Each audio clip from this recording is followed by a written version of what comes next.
అదే RTV app వార్తల్ని క్షణాల్లో చదివే అవకాశం ఉంటుంది. ఒక న్యూస్ పేపర్, ఒక టెలివిజన్ ఛానల్ మీ చేతుల్లో ఎప్పుడూ ఉంటాయి. అప్పట్లో జరుగుతున్న అరాచక పాలన మీద ఒక యుద్ధబేరి మోగించి తెలుగుదేశం పార్టీని అధికారంలోకి తీసుకొచ్చిన ఘనత కూడా ఆయన ఒక ముఖ్య భాగస్వామ్యం. నిన్న దావోస్ పర్యటనలో రాష్ట్ర ముఖ్యమంత్రి గారు చేసిన కృషి కూడా ప్రజలందరూ గమనించాలా, గుర్తించాలని చెప్పి కోరుతూ ఉన్నాం. రాష్ట్రానికి పెద్ద పరిశ్రమ చంద్రబాబు నాయుడు గారు. ఆయనే ఒక పెద్ద పరిశ్రమ. ఆయన ముఖ్యమంత్రి కావడంతో దేశ విదేశాల్లో ఉండే పారిశ్రామికవేత్తలు, పెట్టుబడిదారులు అందరూ రాష్ట్రానికి క్యూ కట్టుకున్న పరిస్థితి చూస్తూ ఉన్నాం. గతంలో 5 సంవత్సరాల్లో దావోస్లో ఆంధ్రప్రదేశ్కు ఒక గుర్తింపు అనేదే లేదు, తెలుగువారికి ఒక గుర్తింపు అనేదే లేదు. నిన్న దావోస్ పర్యటనలో చూస్తే తెలుగువారి గుర్తింపు ఏందో ప్రపంచానికంతా చాటి చెప్పిన నాయకుడు మన ముఖ్యమంత్రి చంద్రబాబు నాయుడు గారు.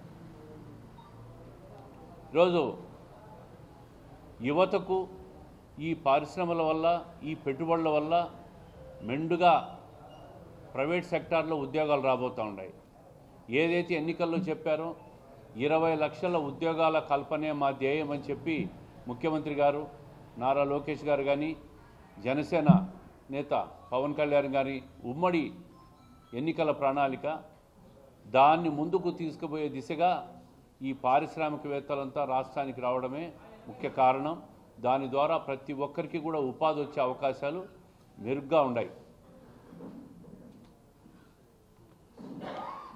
అదే కాకుండా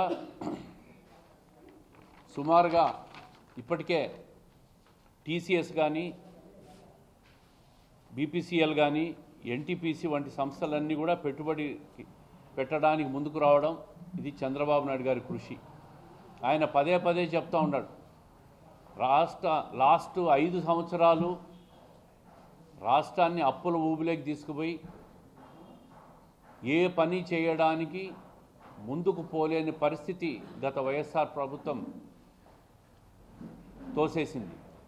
ఒక అవగాహన లేని వ్యక్తి ముఖ్యమంత్రి పీఠంలో కూర్చుంటే రాష్ట్ర ఆర్థిక పరిస్థితి ఏ విధంగా తయారవుతుందో గత 5 ఏళ్లే ఒక పెద్ద నిదర్శనం.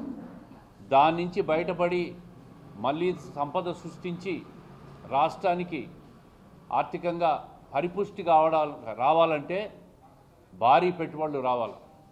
ఇప్పటికే కేంద్ర ప్రభుత్వం మూతబడిపోయే వైజాగ్ స్టీల్ ప్లాంట్ను ఆదుకుంటూ ఉంది, అమరావతి రాజధాని నిధులు ఇస్తూ ఉంది, పోలవరం ప్రాజెక్టుకు నిధులు ఇస్తూ ఉంది, అమరావతిలోని ఔటర్ రింగ్ రోడ్డుకు పూర్తి స్థాయిలో నిధులు ఇస్తూ ఉంది.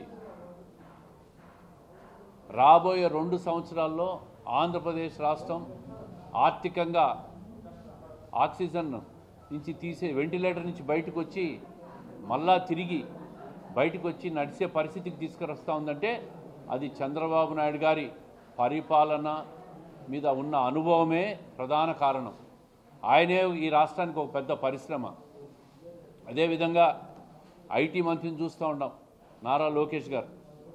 ఆయన దావోస్లో ఆయన చేసిన కృషి, పెట్టుబడిదారులందరినీ రాష్ట్రానికి తీసుకొచ్చేదానికి చేస్తున్న కృషిని కూడా చూసాం. అంటే రాష్ట్రం ఆర్థికంగా బలపడాలంటే బయట పెట్టుబడిదారులు రావాలా, దాని ద్వారా ట్యాక్సులు రావాలా, దాని ద్వారా ఉపాధి దొరకాలా, దాని ద్వారా ఉద్యోగాలు రావాలి. మరిన్ని వీడియోస్ కోసం ఛానల్ ని సబ్స్క్రైబ్ చేయండి, లేటెస్ట్ అప్డేట్స్ కోసం వాట్సాప్ ఛానల్ ని ఫాలో చేయండి అండ్ లింక్ డిస్క్రిప్షన్ లో ఉంది.